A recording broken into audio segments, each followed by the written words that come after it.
Fala, mãe.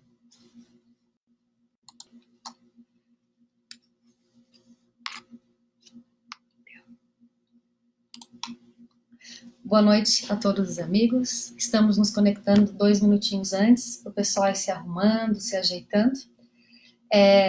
Com muita alegria que estamos juntos.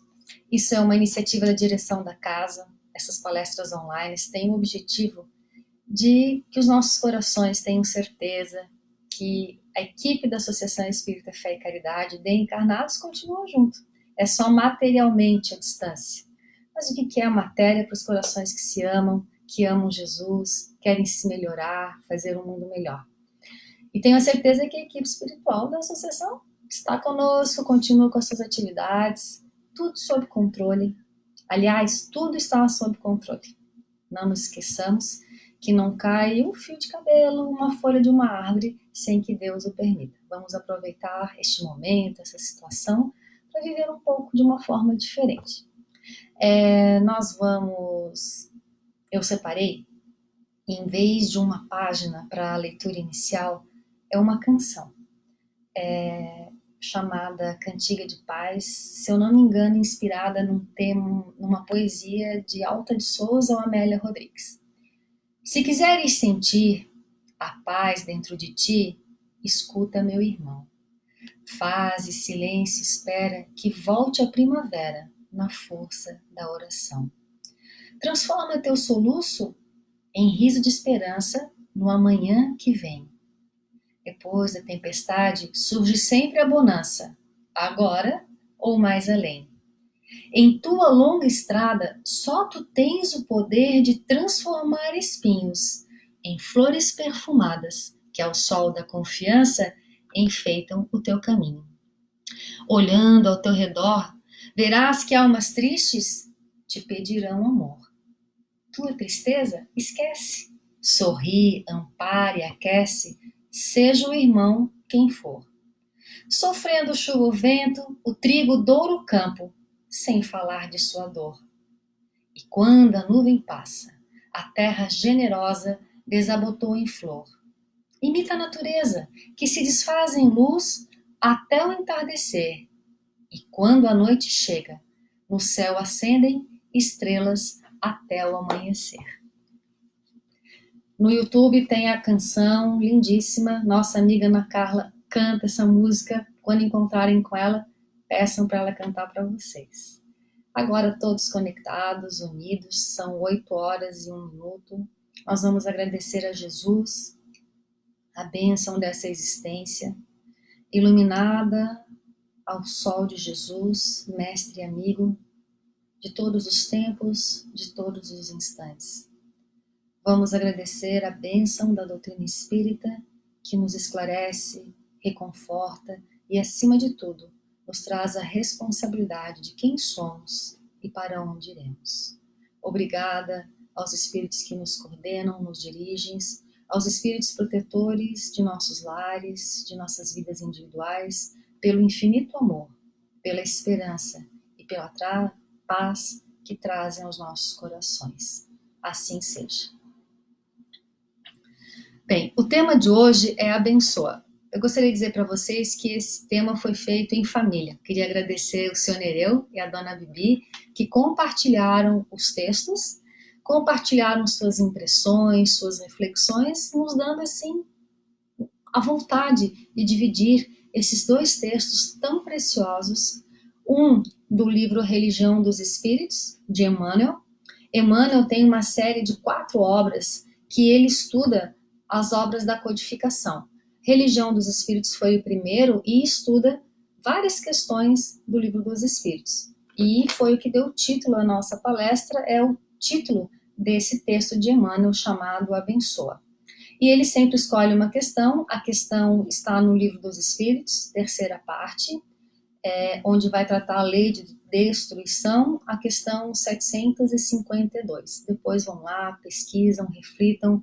Como sempre, tudo no Livro dos Espíritos é atual, oportuno e de suma importância para todos nós. E na sequência nós vamos ler uma história que vai fechar com chave de ouro, assim espero, nosso tema, que é do livro Cartas e Crônicas, de Humberto de Campos, ou Irmão X, intitulada No Momento da Crucificação. Entretanto, hoje a reflexão abençoa é um convite a todos nós, que quando nós encontrarmos pessoas cruéis, ingratas, egoístas, que a gente consiga abençoá-las e prosseguir na nossa caminhada, cumprindo com os nossos deveres, atingindo as nossas metas e nossos ideais. Prestem bem atenção, é um convite, é uma reflexão. A que ponto os nossos corações e as nossas inteligências estão aptas a fazer este movimento? A doutrina espírita, ela está conosco, veio até a Terra, se materializou para nos tornar conscientes quem nós somos. Somos espíritos, não somos corpo, não somos carne. Então, toda a proposta de Jesus, toda a proposta da doutrina espírita, ela só tem sentido, só vai ganhar força dentro de nós quando nós compreendermos este primeiro passo. Quem somos? Para onde vamos? Porque daí todo o resto, todo o convite de Jesus de perdão, bondade, renúncia, abnegação, vai ganhar força dentro de nós. Então hoje, esse tema abençoa, confesso para vocês que me incomodou, porque ele é difícil. Difícil de entendimento, difícil de colocar dentro de nós e de difícil execução. Mas como diz a nossa amiga Vládia, do Amor e Unidade do Apóstolo, vamos trocar a palavra difícil por trabalhoso. Particularmente, eu achei um tema trabalhoso para entender e vivenciar. Emmanuel começa o seu texto falando assim: deixa que a bênção de Deus te ilumine o coração. Daí paramos e já refletimos um pouco. Deixa que a bênção de Deus. Deus não nos obriga a nada, não nos impõe nada. Existem leis, e uma delas é a de liberdade, nos deixa a liberdade de escolhas. As bênçãos de Deus estão espalhadas, é como o sol, é para todos. Agora, eu tenho que permitir, eu tenho que deixar que este sol, que essa bênção, adentre dentro de mim. Só que esse deixar são em dois níveis, que eu lembrei lá do Evangelho, na parte que fala sobre o dever, que é o consentimento da razão e do coração.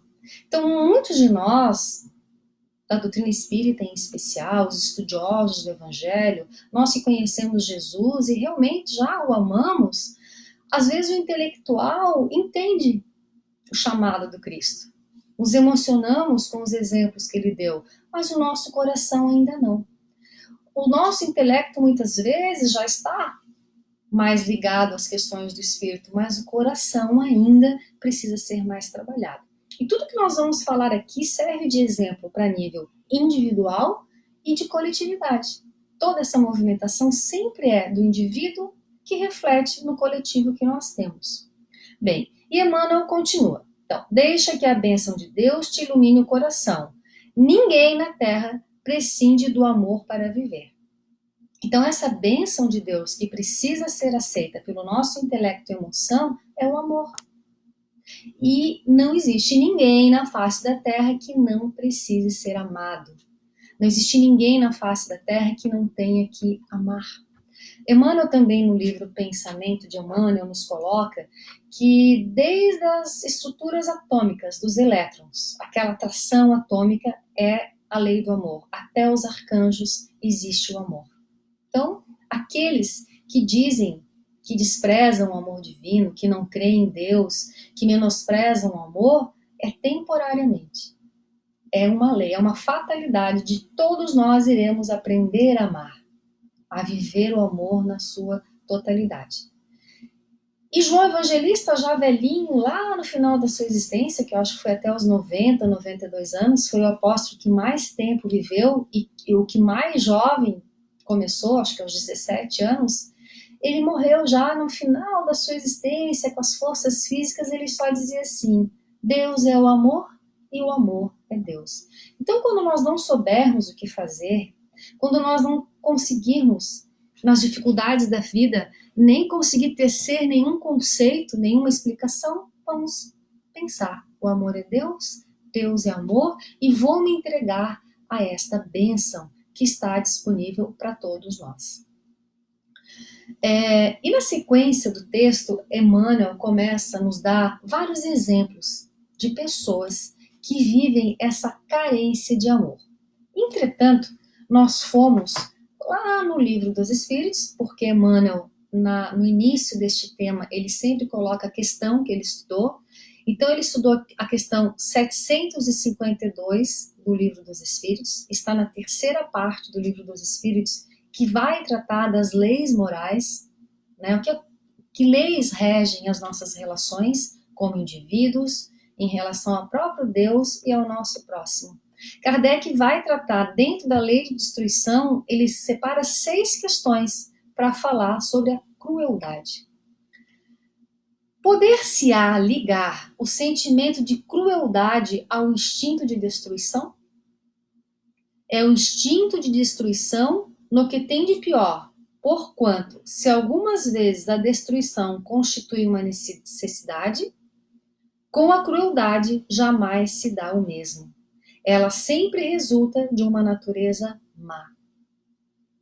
Então, assim, destruição, voltando um pouco às questões anteriores, Kardec pergunta aos espíritos o que é destruição, o que é essa lei de destruição?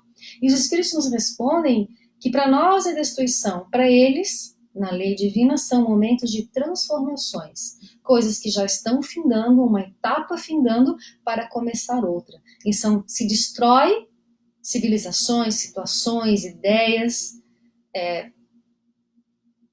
de âmbito menor, às vezes famílias, instituições, para se transformar em algo melhor. Só que a crueldade, ela está inserida, mas ela jamais, com a crueldade jamais se dá o mesmo.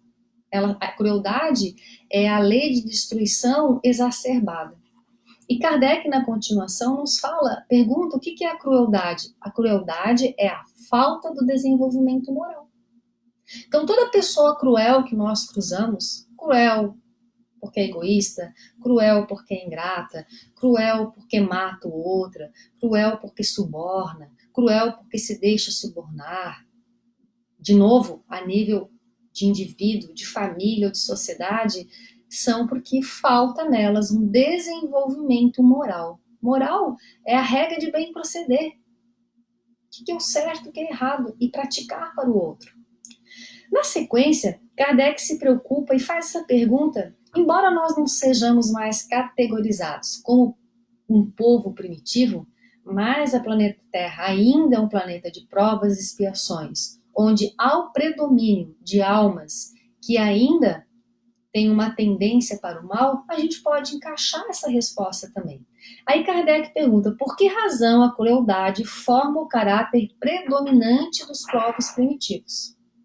Que na Terra não é predominante, mas as pessoas, a quantidade de pessoas que ainda predominam por mal, prepondera aqui na Terra, nesse estágio evolutivo.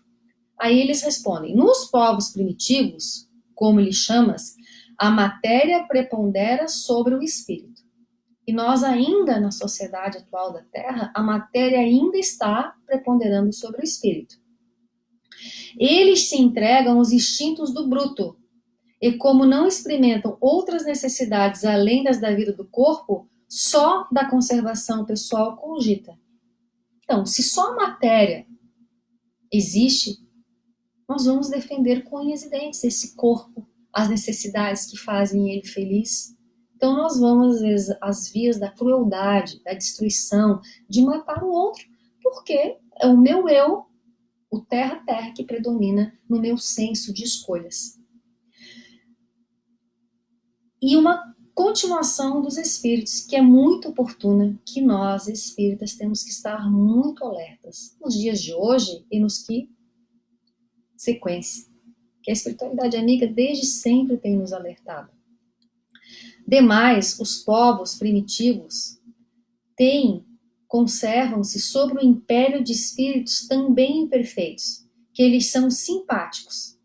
Isso vai durar até que povos mais adiantados venham destruir ou enfraquecer essa influência. Não está acontecendo conosco? A matéria ainda, as nossas escolhas ainda são direcionadas para o aqui e agora. É difícil com todos nós. Quando não atinge o nosso conforto, o nosso dinheiro, as relações familiares, tudo bem. Quando aquilo que nós amamos, que gostamos, é tocado, é muito difícil nós termos um padrão de comportamento ético, sermos solidários. E temos a influência dos espíritos que nos cercam. Nós não podemos esquecer jamais nós espíritas. Então a nossa sociedade ainda tende mais para o materialismo. Então os espíritos que influenciam ela também são aqueles mais ligados aos interesses materiais. E tenhamos muito cuidado com o que pensamos, falamos, desejamos, jogamos ao ar, ao vento através das mídias sociais, porque nós estamos nos conectando com quem? Com que tipo de entidades? Aquelas que já estão vinculadas à Terra, querendo o seu progresso, mas que não nos impõem respeito à nossa liberdade, ou os espíritos ainda sofredores, porque toda pessoa cruel, toda pessoa que planeja o mal, que quer a ignorância, ela é sofredora. Essas não respeitam, essas tentam impor sua vontade. Nós temos os processos obsessivos coletivos. Nós estamos ligados ao quem? O que nós temos falado, pensado, desejado e sentido? Bem, fica o convite então para que vocês possam ir na lei de destruição, ler, estudar e refletir. E vamos voltar ao texto então de Emmanuel, onde ele vai dar exemplos de quando que o nosso amor, né, a nossa bênção deve ser estendida ao outro. Então eu não vou ler, porque senão vai ficar um pouco cansativo. Então a gente fez um breve resumo de uma forma bem simples. As pessoas que têm como seu ideal, como seu objetivo de vida o dinheiro. Emmanuel usou o termo ouro, né? É ouro, ações, petróleo, tudo que nós temos aí, né, de dinheiro. Quando nós encontrarmos essas pessoas que têm o ouro como princípio de sua vida, que massacram, que prejudicam o seu semelhante, em nome disso, a gente deve encontrá-los, abençoá-los e segui-los. Por quê? Emmanuel fala uma frase muito bonita. Essas pessoas vão bater o barco da sua vida no rochedo da ilusão e vão naufragar no mar da angústia. Quantos de nós já não estamos nadando no mar da angústia? Com a misericórdia divina já estamos com auxílio dessa misericórdia divina, dos benfeitores espirituais, dos amigos encarnados, nos tentando tirar deste mar da angústia que nós nos jogamos outrora no passado, por essa posse ao ouro, à riqueza. Então hoje nós que estamos começando a despertar para a era do Espírito, conhecendo Jesus, ouvindo o seu convite, o que nós temos que fazer? Cruzar com essas pessoas. Nós sabemos que às vezes o cruzar não é um dia. Nós temos que conviver com pessoas assim. Mas nós temos que sempre abençoar e não parar e seguir em nossas tarefas. Emmanuel continua dando um outro exemplo das pessoas que são sequiosas pelo poder. Poder, às vezes é o poder dentro de casa, dentro do seu trabalho, dentro do templo religioso, e nós podemos estender para as pessoas que mandam, os governantes, que nós também possamos encontrá-los e também abençoá-los e seguir em frente. Porque essas paixões que movem ele do poder, do domínio, seja de Estado, de um coração, elas vão fatalmente, pela subsequência dos dias, cair ou no esquecimento ou no ostracismo. O que é o ostracismo? Ficar parado.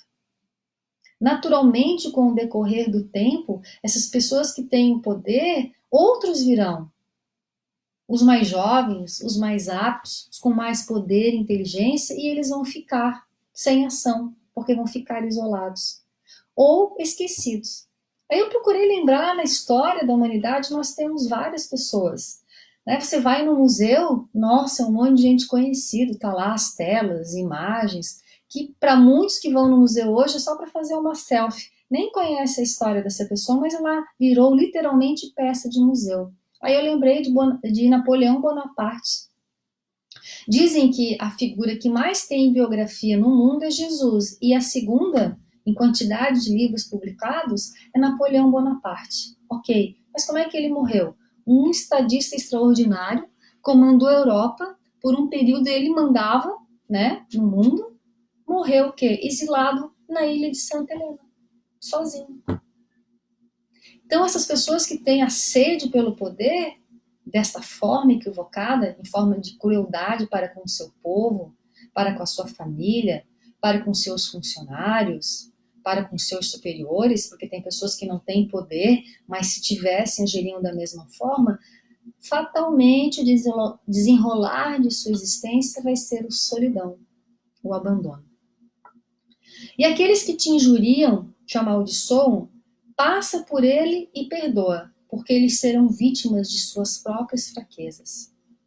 Aquele que é soberbo, que é vaidoso, abençoa e segue.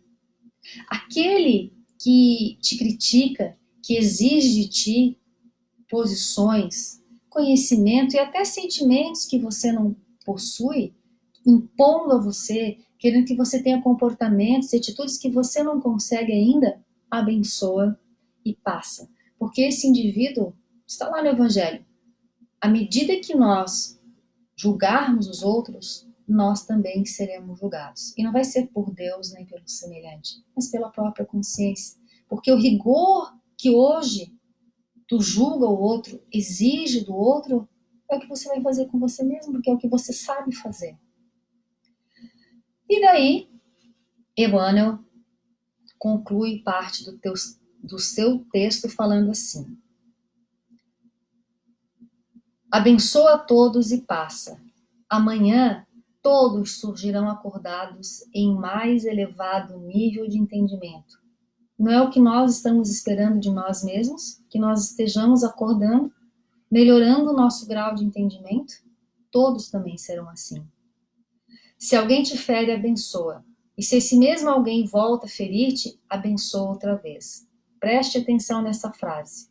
Não te prevaleças da crueldade para mostrar a justiça, porque a justiça integral é de Deus e todos viverão para conhecê-la.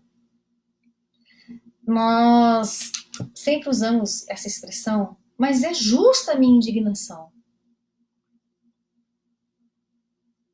A indignação pode ser justa, mas a justiça não está em nossas mãos, porque está no livro dos Espíritos que só Deus sabe o que passa dentro do coração de cada um de nós. Mesmo essa pessoa cruel, esse chefe de Estado, esse artista, o teu companheiro, teu filho, teu pai, que tu acha que conhece, nós não conhecemos.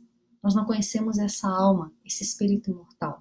Às vezes nós estamos conhecendo a pessoa hoje, o CPF de hoje, mas o espírito imortal, as dores que ele traz, as experiências que ele traz, que muitas vezes nós participamos e ajudamos a criar esse coração de hoje, nós não conhecemos. Só Deus sabe. Então, em nome de justiça, em nome da indignação, não vamos tentar vingar-nos.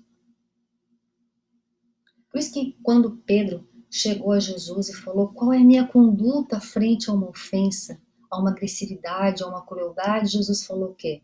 Perdoar não 7 vezes, mas 70 vezes 7. E no livro Boa Nova, a conversa é a negação de Pedro, Jesus no final do texto coloca assim: aprende uma coisa, Pedro, que o homem é mais frágil do que perverso. Isso nos faz refletir que muitas vezes aquilo que nós julgamos crueldade, que é feito por má intenção, não é perversidade, mas é fragilidade desse indivíduo, desse coração. Às vezes, a capacidade intelectual, o grau de poder, o dinheiro que tem é uma fachada que não demonstra a fragilidade dessa alma. Então, repetindo o que Jesus falou a Pedro: Pedro, aprende logo que este é mais frágil do que perverso. Então, quando nós formos procurar essa bênção de Deus dentro de nós, vamos estender este olhar e ver que o outro que está machucando, ele é frágil. Porque a crueldade é uma fragilidade. porque não é a criação divina. É algo que vai ter que ser superado por cada um de nós. E só uma reflexão importante, às vezes a gente não se vinga porque não pode. Mas em nossos pensamentos, os nossos desejos, se nós tivéssemos poder, dinheiro, influência, saúde, seja o que for, nós pisaríamos o pé sobre essa pessoa que nos deixa indignada ou que nos faz nascer um sentimento de injustiça. Tenhamos muita cautela quando nós vamos exigir até dos governantes determinadas posturas, desenvolvimentos em relação ao outro. Principalmente nós, que nos dizemos espíritas. Quem é o espírita? É um cristão. Então, se nós nos chamamos espíritas, nos achamos cristãos, nós estamos sendo convidados a embarcar nessa proposta de Jesus, que ele também abençoa todos e prosseguiu. O que é esse prosseguir que o Emmanuel fala? É não querer vingar, é não ficar mentalmente, emocionalmente preso àquele acontecimento negativo. Nós sabemos que muitos de nós carregamos feridas na alma por acontecimentos de existências que já passou muito tempo e que nós ainda não curamos. Para nós já irmos concluindo, né, nós gostaríamos de encerrar com uma história de Jesus, do livro Cartas e Crônicas, intitulado No Momento da Crucificação. Todos nós conhecemos o desenrolar, Pilatos, que representava o Estado, não fez nada, o povo judeu, que era o povo de Cristo, né? O sangue de Cristo ali, a comunidade dele que foi ajudada por ele, o desprezou, né?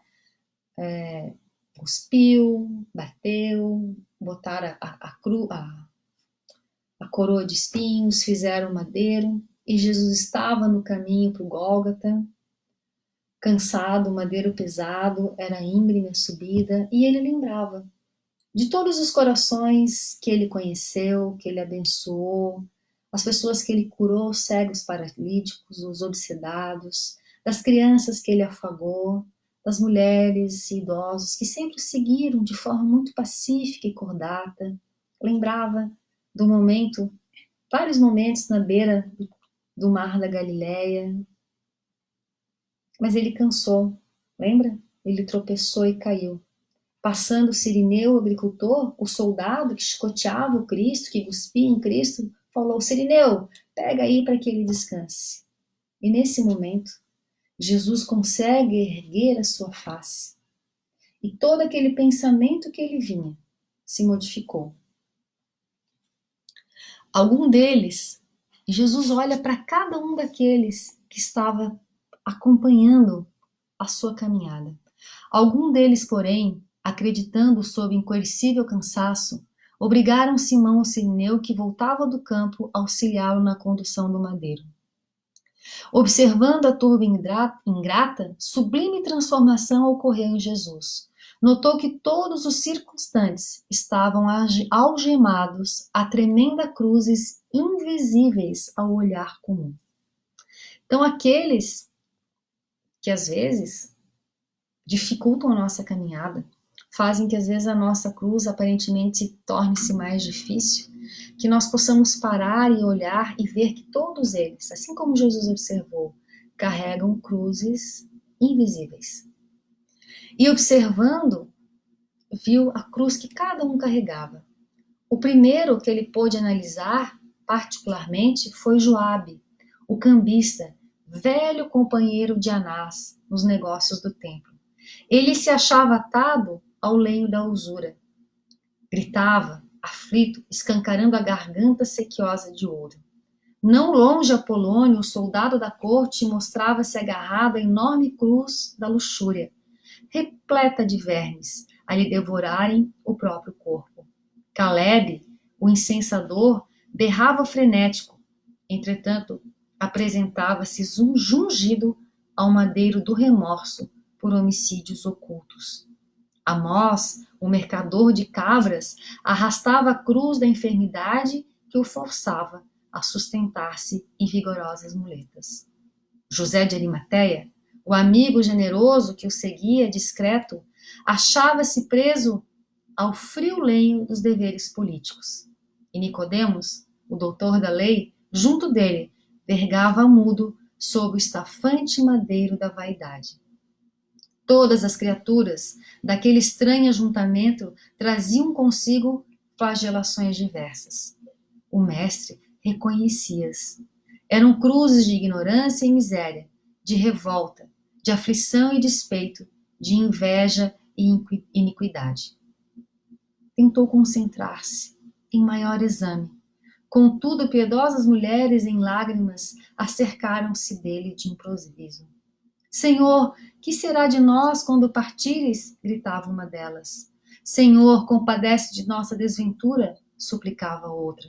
Senhor, nós te lamentamos. Mestre, pobre de ti! O Cristo fitou-as admirada. Todas exibiam asfixiantes padecimentos. Viu entre elas Maria de Cleófas, que trazia a cruz da maternidade dolorosa, que Maria de Magdala pranteava sobre a cruz da tristeza, e que Joana de Cusa, que viera igualmente às celebrações da Páscoa, sofria sob o madeiro do casamento infeliz. Gritos, espinhos sobre a sua coroa. A multidão começava a mover-se novamente. Era preciso caminhar, não deter-se. Foi então que o celeste amigo, acariciando a própria cruz que Simão passara a carregar, nela sentiu precioso rebento de esperança, com que o Pai amoroso lhe agraciava o testemunho, a fim de que as sementes da renovação espiritual felicitassem a humanidade, e endereçando com passivo olhar aquelas mulheres do Evangelho, pronunciou: Filhas de Jerusalém, não choreis por mim, chorais antes por vós mesmas e por vossos filhos, porque dias virão em que direis: bem-aventurados os ventres que não geraram e os seios que não amamentaram. Então clamareis para os montes: cai sobre nós, e rogareis aos outeiros: cobrimos, porque se o madeiro verde fazem isso, que se fará com o lenho seco? Nós somos o madeiro verde. Nós não podemos querer ser pessoas que se achem na capacidade de exercer a justiça, de nos sentirmos ofendidos. Nós temos que abençoar a todos com o amor de Deus. Todos que cruzam os nossos caminhos são sempre instrumentos para o nosso crescimento intelectual e, sobretudo, moral. Voltando ao início, a crueldade ela é decorrente da nossa falta de crescimento moral. Então, se nós queremos sair desse patamar de crueldade, de egoísmo, de ignorância, nós temos que desenvolver o nosso senso moral. Isso só vai acontecer em contato com o nosso semelhante, dentro de casa, no trabalho, no templo religioso e na sociedade. Abençoemos então a todos que cruzarem os nossos caminhos, um dia, uma semana, um ano, uma vida ou várias existências, que façam o nosso esforço de nos transformarmos em criaturas melhores. O que é a criatura melhor?